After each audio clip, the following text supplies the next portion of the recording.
बहुत से लोगों का ये कंप्लेन रहता है कि हेयर ऑयलिंग करने के बाद उनका स्कैल्प पेन करने लगता है और उनका हेयर फॉल 2 से 3 गुना ज्यादा बढ़ जाता है।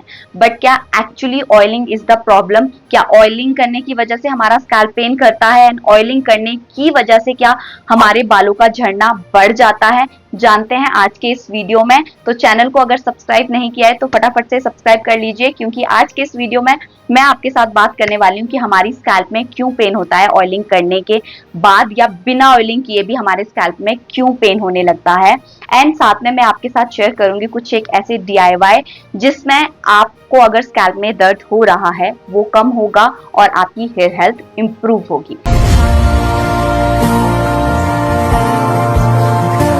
Hi everyone, welcome back to my YouTube channel and thank you so very much for watching Dr. Vingandiam. I hope you all are doing great and loving whatever you guys are doing. So आज के इस video में हम बात करेंगे oiling के बारे में। देखिए, आई नो कि oiling is very good for our hair और मैंने तो अपने चैनल पे इतने सारे ऑयलिंग के वीडियोस भी शेयर किए हैं, but too much oiling is not good for our hair. मैं हमेशा कहती हूँ कि जब भी आप हेयर ऑयलिंग करें 3 से 4 घंटा अपने बालों में रहने दीजिए एंड उसके बाद उसको एकदम हटा लीजिए। लेकिन जब हम बहुत ज्यादा एक्सेस ऑफ ऑयलिंग अपने बालों में करते हैं या फिर हम ऑयलिंग करते ही नहीं हैं, दोनों कंडीशंस में हमारा स्कैल्प पेन करता है।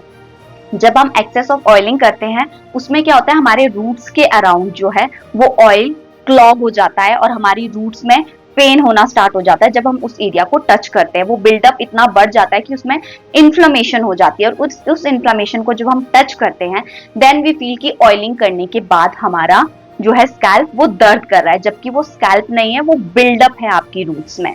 तो too much of oiling is not good. और अगर आप बिल्कुल ऑयलिंग नहीं कर रहे तो हमारा जो हेयर होता है, लाइक हमारे पूरी बॉडी में सेबेशियस ग्लैंड्स होती हैं जो नेचुरल ऑयल प्रोड्यूस करती है। एंड जब हम उसे नॉर्मली एक्सटर्नली ऑयल नहीं देते ना, तो उसे लगता है कि हमें और ज्यादा ऑयल प्रोड्यूस करना है ताकि हम अपने स्किन और स्कैल्प को हाइड्रेट रख सके। और जब वो एक्सेस ऑफ ऑयल प्रोड्यूस करती है तो वो ऑयल भी समटाइम्स हमारे रूट के अराउंड इकट्ठा हो जाता है, हमारे रूट्स को क्लॉग कर देता है एंड वो बिल्डअप धीरे धीरे इन्फ्लेमेशन में बढ़ जाता है। उस वजह से भी हमें स्कैल्प में पेन होता है। बट ऑयलिंग और बिना ऑयलिंग किए ये दो एक नॉर्मल से बेसिक से रीजन है। इसके बहुत सारे रीजंस और भी हो सकते हैं जो मैं आपके साथ अभी डिस्कस करने वाली हूँ। सबसे पहले तो कि जब हम अपने बालों को प्रॉपर्ली वॉश नहीं करते, हम 8-8 9-9 दिन तक अपने बालों को धोते नहीं हैं, जिस वजह से हमारे बालों में एक्सेस ऑफ ऑयल आ जाता है और वो बिल्डअप अगेन इन्फ्लेमेशन बन जाता है। Second is using excess of chemical products. जब हम बहुत ज्यादा केमिकल प्रोडक्ट्स यूज कर लेते हैं, लाइक हमने केराटिन करवा लिया, स्मूथनिंग करवा लिया, फिर केमिकल हेयर मास्क अपने बालों में लगा लिए, उससे भी प्रोडक्ट बिल्डअप बढ़ जाता है। इनफैक्ट अगर हम DIY रेमेडीज ही भी कर रहे हैं ना, तो वो भी हमें एक टाइम पे बीच में उसमें गैप देना है ताकि उसका बिल्डअप हमारे स्कैल्प के रूट्स में ना हो। Another reason is incorrect application. जब आप बहुत ज्यादा प्रोडक्ट्स अपने बालों में लगाते हैं और वो भी गलत तरीके से, आप कोई सही प्रोडक्ट भी लगा रहे हो लेकिन उसको लगाने का अगर तरीका आपका गलत है, उस वजह से भी हमारे स्कैल्प में बिल्डअप बढ़ता है और हमारी स्कैल्प दर्द करने लगती है। एंड समटाइम्स हमें कुछ एक चीजों से एलर्जीज होती है, हमें नहीं पता होता और हम उस चीज को कंटिन्यूटी में अपने बालों पे लगा रहे हैं, उस वजह से भी हमें स्कैल्प में पेन होता है। एंड उसके बाद आ गई कोई भी स्कैल्प कंडीशन जैसे सिरोसिस हो गया या कोई भी जेनेटिक प्रॉब्लम, जिस वजह से हमें स्कैल्प में प्रॉब्लम हो सकती है।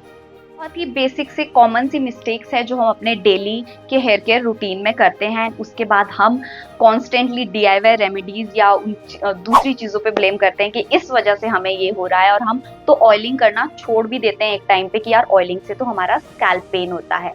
अब इसके कुछ एक क्योर है जो आप घर पर बैठे कर सकते हैं, जैसे कि आप कूलिंग प्रोडक्ट्स अपने लिए यूज कर सकते हैं। आइस क्यूब्स बना लीजिए एलोवेरा जेल के, नेचुरल जो एलोवेरा जेल है उसे एक्सट्रैक्ट कर लीजिए, आइस क्यूब्स बना लीजिए, ग्रीन टी के आइस क्यूब्स बना लीजिए एंड पूरे बालों में उसे मसाज करिए। उससे हमारा ब्लड सर्कुलेशन रश करता है एंड हमारे स्कैल्प को समझ में आता है कि हम उसे ठीक करने के लिए, हील करने के लिए कुछ तो कर रहे हैं। सेकेंड इज कि कंटिन्यूटी में अपने बालों को वॉश करिए, बहुत ज्यादा बिल्डअप अपने बालों में ना होने दो।